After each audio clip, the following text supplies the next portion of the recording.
Assalamualaikum warahmatullahi wabarakatuh. Baik rekan-rekan sekalian, hari ini kita memulai perkuliahan ya.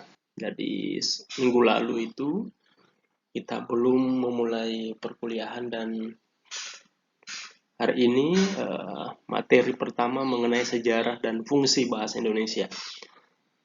Sebelumnya mengenai perkuliahan ini sendiri, seyogianya diadakan secara luring, tapi berhubung karena posisi saya masih di luar kota sehingga kita belum bisa bertatap muka langsung. Namun hal itu tidak menjadi kendala ya, tidak menjadi kendala. Pandemi telah mengubah wajah pendidikan kita yang mana tidak lagi hanya terikat pada proses luring tetapi juga daring termasuk pada proses ini. Oke, sejarah dan fungsi bahasa Indonesia. Rekan-rekan sekalian, jika kita mengetahui untuk tujuan perkuliahan hari ini, setidaknya rekan-rekan akan mengetahui tentang apa sih sejarah bahasa Indonesia itu, kemudian fungsi bahasa Indonesia, dan terakhir kedudukan bahasa Indonesia. Nah, di sini bahasa Indonesia sendiri, mata kuliah ini tentu di antara kalian mungkin ada yang bertanya-tanya, kenapa bahasa Indonesia masih tetap dipelajari di bangku kuliah? Ya, kenapa kira-kira? Bahasa Indonesia adalah pelajaran yang mulai dari SD, SMP, SMA, hingga perkuliahan itu masih dipelajari. Apakah rekan-rekan sampai saat perkuliahan ini belum mampu berbahasa Indonesia? Ya, pertanyaannya itu. Silahkan dipikirkan. Oke. Nah, sejarah bahasa Indonesia sendiri. Jadi tadi saya sempat menyinggung bahwa bahasa Indonesia itu sudah dipelajari ya dari SD ya. Tentu kalian semua yang menyaksikan video ini sudah tahu bagaimana sejarah bahasa Indonesia itu. Ya. Nah, saya harapkan apa yang saya pikirkan itu sesuai dengan kenyataannya.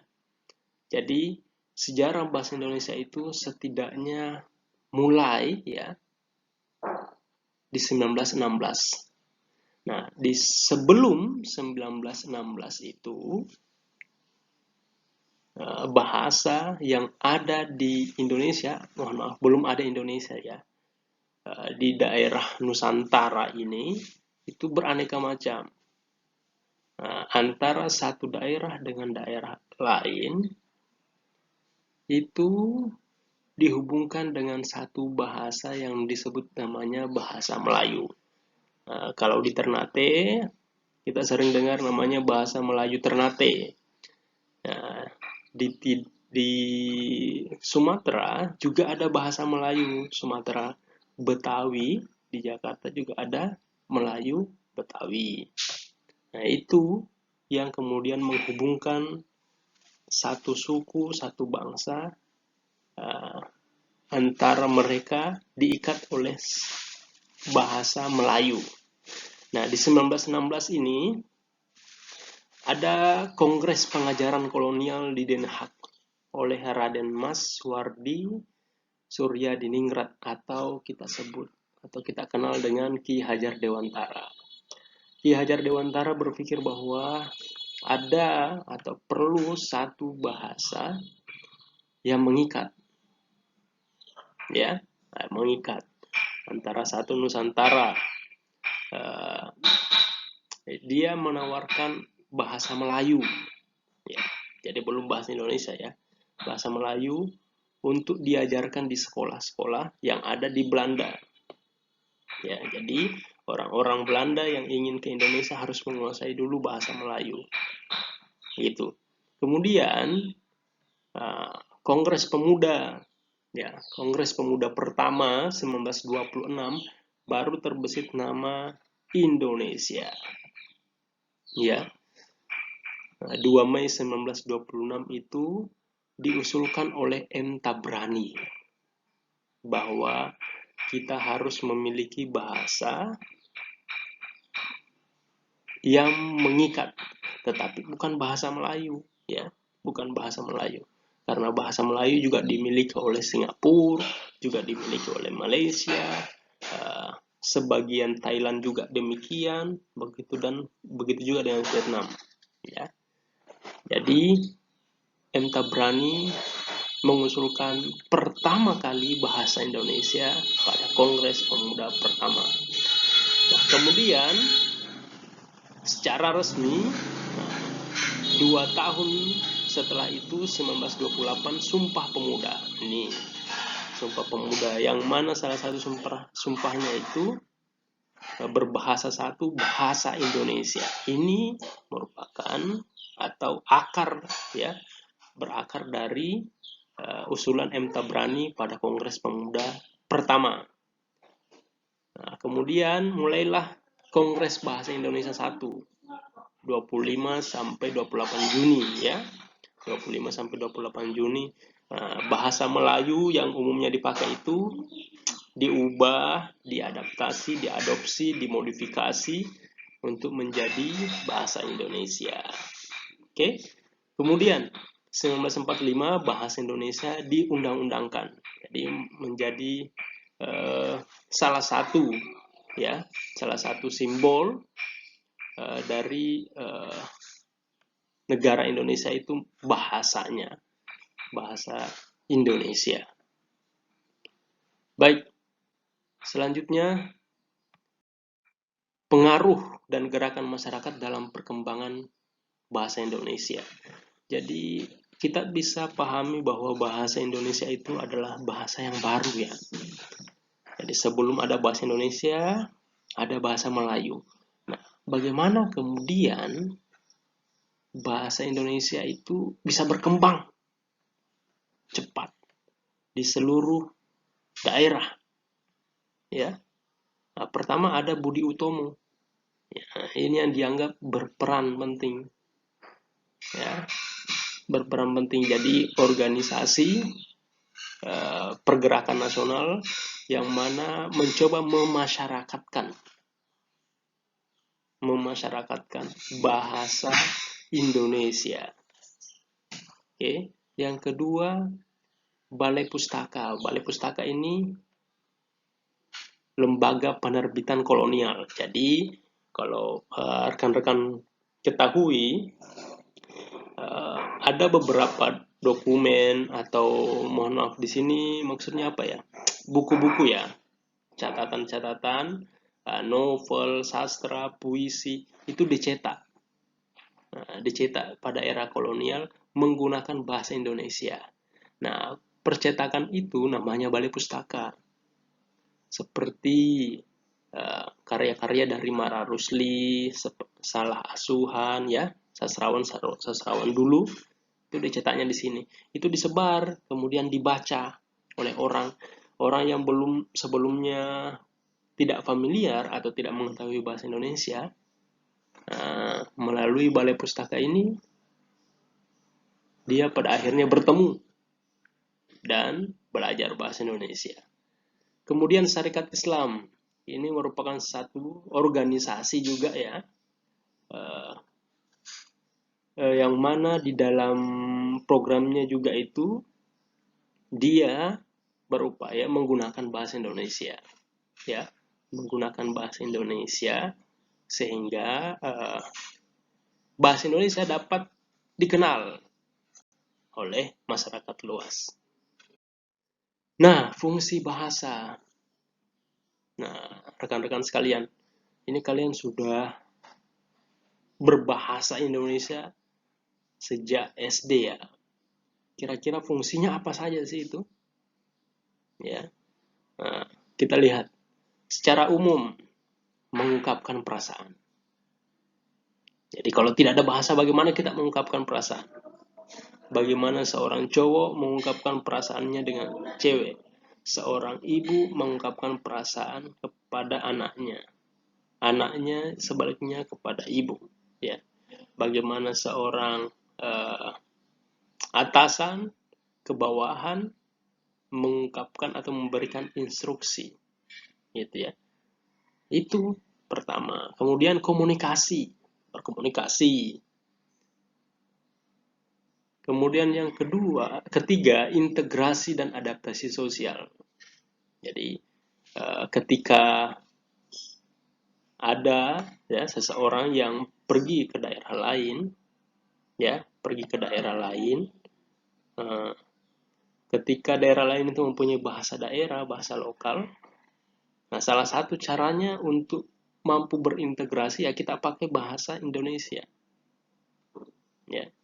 Nah, kita kan tidak mengetahui bahasa daerahnya ini ya. Salah satunya bahasa Indonesia karena mereka juga paham bahasa Indonesia.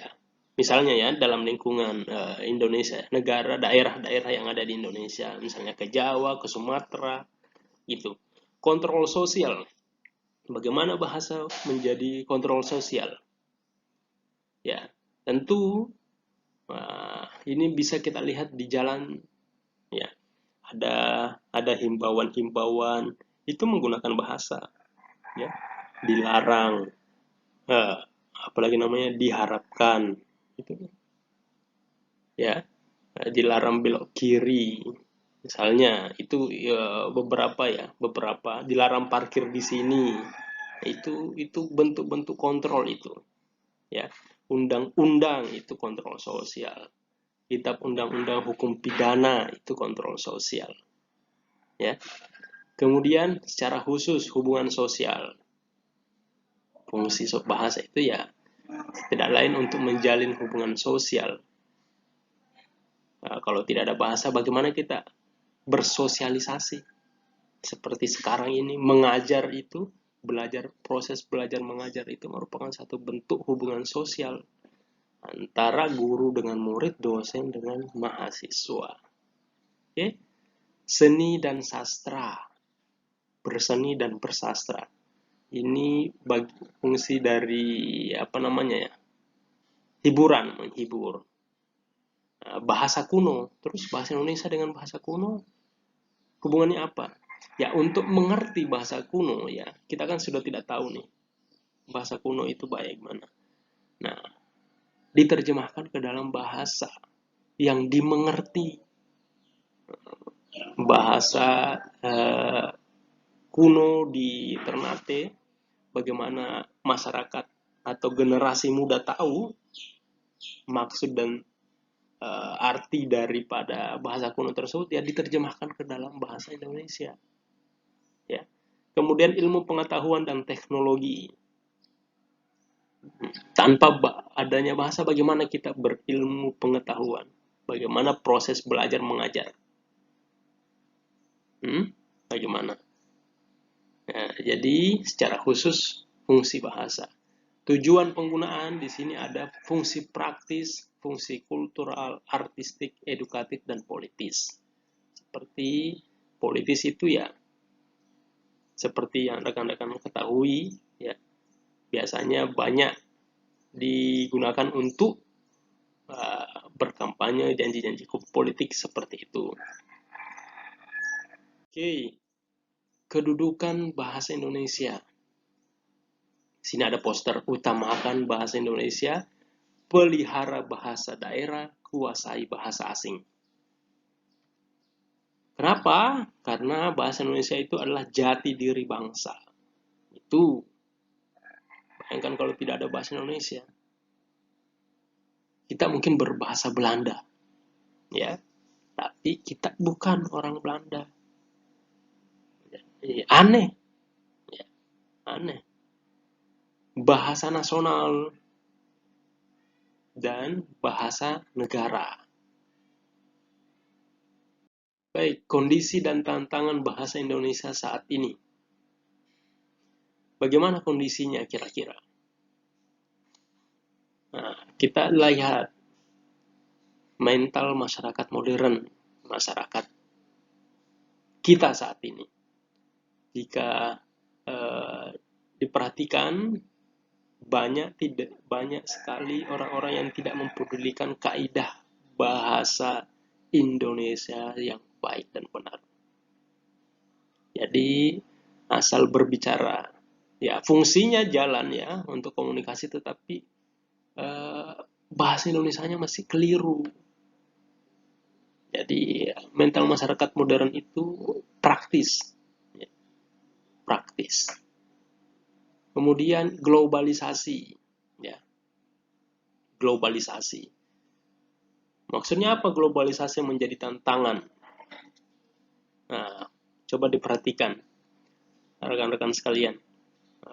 Anak-anak kecil itu justru lebih bangga ketika dia mampu berbicara Inggris, berbahasa Inggris ya. Berbicara menggunakan bahasa Inggris. Itu ada mental yang seperti itu. Nah, ada juga lebih menyukai lagu-lagu berbahasa Korea sampai dipelajari itu. Nonton film Korea sampai dia paham betul, tidak menggunakan subtitle dibandingkan dengan bukan film Indonesia gitu. Oke, capaian. Jadi di sini untuk mengukur hasil pembelajaran kita. Di sini rekan-rekan tentu sudah mampu menjelaskan sejarah bahasa Indonesia. Kemudian mampu menjelaskan fungsi bahasa Indonesia. Mampu menjelaskan tantangan bahasa Indonesia. Nah, untuk itu, untuk mengukur itu, rekan-rekan saya minta untuk membuat esai yang berisi tentang 3 hal ini. Ya. 3 hal ini. Kalian bisa cari sumbernya di mana aja. Oke. Jadi kesimpulannya apa? Jadi kesimpulannya adalah bahasa Indonesia itu merupakan modal kebudayaan. Ya, modal kebudayaan.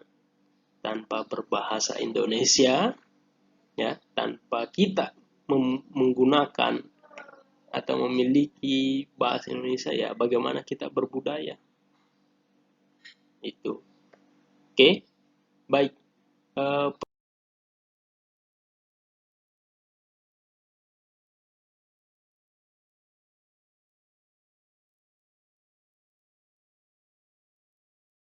Perkuliahan materinya udah cukup sampai di sini.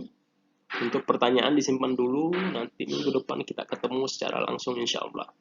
Untuk tugasnya tadi untuk tugasnya saya ingatkan untuk membuat esai tentang sejarah fungsi. Tadi itu ada fungsi praktis, fungsi kultural, fungsi politis, itu dijelaskan semua. Oke. Fungsi kultural, fungsi politis dijelaskan. Kemudian tantangannya menurut kalian. Baik, pertemuannya saya akhiri. Terima kasih. Waalaikumsalam. Assalamualaikum warahmatullahi wabarakatuh.